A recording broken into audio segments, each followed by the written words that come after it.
Alice's Adventures in Wonderland by Lewis Carroll, Chapter 1. Down the Rabbit Hole. Alice was very tired of sitting with her sister on the bank. She had nothing to do. She looked at the book her sister was reading, but it did not have pictures or conversations in it.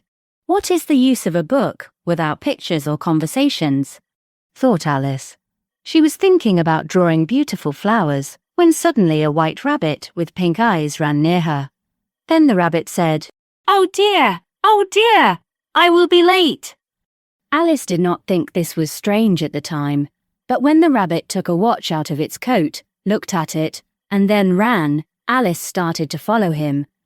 She had never seen a rabbit with a coat or a watch before. She saw it go down a big rabbit hole under a tree. Alice went down after it. She did not think about how she would get out again. She started to fall so fast that she could not stop. She was falling down a very deep well. She had time to look around her and think about what would happen next. First, she tried to look down, but it was too dark to see. Then she looked at the sides of the well. She saw cupboards and bookshelves, and maps and pictures on the wall. She took a jar from one of the shelves. It said, "Orange marmalade" on it, but it was empty. She put it in one of the cupboards as she fell past it. "Well," thought Alice, "after a fall like this, I will not be afraid of falling downstairs. Everyone at home will think I am very brave. I would not say anything about it, even if I fell from the top of the house." Down, down, down. Would the fall never end? "I wonder how many miles I have fallen," she said. "I must be near the center of the earth. Let me think. That would be 4,000 miles down, I think." Alice had learned things like this at school, and she wanted to see if she was right, but there was no one to listen to her. She began again. "I wonder if I will fall right through the earth. How funny to come out among the people that walk with their heads down. But I will have to ask them what the name of the country is.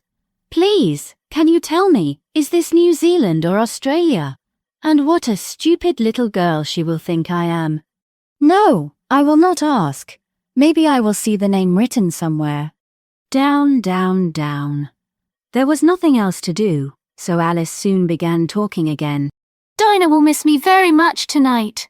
Dinah was her cat. "I hope they remember her milk at breakfast. Dinah, my dear, I wish you were here with me. There are no mice in the air, but you might catch a bat, and that is very like a mouse. But do cats eat bats?" And Alice began to get sleepy, and she said, "Do cats eat bats? Do cats eat bats? And sometimes, do bats eat cats?" She could not answer either question, so it did not matter which way she said it. She felt she was falling asleep, and she began to dream that she was walking with Dinah, and saying to her, "Now, Dinah, tell me the truth. Did you ever eat a bat?" When suddenly, she fell on a bag of leaves, and the fall was over. Alice was not hurt, and she jumped up on her feet. She looked up, but it was all dark above her. She saw another long passage, and the white rabbit was still running down it. Alice ran after it, and she heard it say, "Oh, my ears, how late it is getting." She was close behind it when it turned a corner, but then she could not see the rabbit anymore. She was in a long and strange room. There were doors all around the room, but they were all locked. After she tried every door, she walked to the middle of the room, wondering how she would get out. She found a little table, all made of glass. There was nothing on it but a small gold key. Alice thought the key might open one of the doors, but the locks were too big, or the key was too small. It did not open any of them. However, the second time she walked around, she found a small curtain she had not seen before. Behind it was a little door, about 15 inches high. She tried the little gold key in the lock, and it worked. Alice opened the door and saw a small passage. She looked through the passage into the most beautiful garden she had ever seen. She wanted to get out of the dark room and walk among the flowers, but she could not even get her head through the door. "And even if my head would go through," thought Alice, "it would not help without my body. Oh, how I wish I could get smaller like a mouse. I think I could, if I only knew how to begin. After all the strange things that had happened, Alice thought very few things were impossible. She went back to the table, hoping to find another key, or at least a book about how to get smaller. This time she found a little bottle on the table. It was not there before. Around the neck of the bottle was a paper label that said, "Drink me," in large letters. Alice was not going to drink it right away. "No, I will look first," she said, "and see if it says poison on it." She had read about children who got hurt because they did not remember simple rules. If you hold a hot thing too long, it will burn you. If you cut your finger with a knife, it will bleed. And if you drink from a bottle that says poison, it will not be good for you. But this bottle did not say poison. So Alice tried it. It tasted very nice, and she soon finished it. "What a strange feeling," said Alice. "I must be getting smaller, like a mouse." And it was true. She was now only 10 inches tall, and her face got happy because now she was the right size to go through the little door into the beautiful garden. First, she waited a few minutes to see if she would get even smaller. She was a little afraid about this. "It might end with me disappearing completely," she said to herself. "I wonder what I would be like then." After waiting, and nothing more happened, she decided to go into the garden.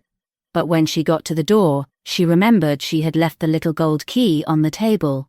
She went back to the table for it, but now she was too small to reach it. She could see it through the glass, and she tried to climb up one of the legs of the table, but it was too slippery. When she was tired from trying, she sat down and cried. "Come, there is no use in crying like that," said Alice to herself. "I tell you to stop right now." She often gave herself good advice, but she almost never followed it, and sometimes she was so mean to herself that she cried.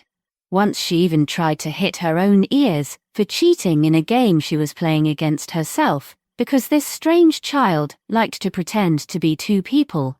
But it is no use now, thought Alice.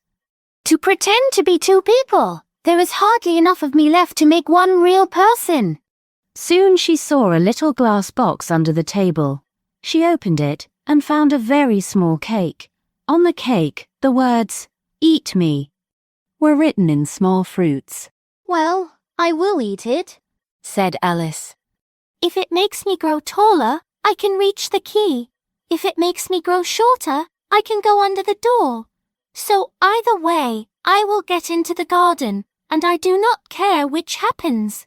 She ate a little of the cake and asked herself nervously, "Which way? Which way?" She put her hand on the top of her head to feel which way she was growing. She was surprised to find that she stayed the same size. Usually, this happens when you eat cake, but Alice thought that if she finished the cake, something really strange would happen.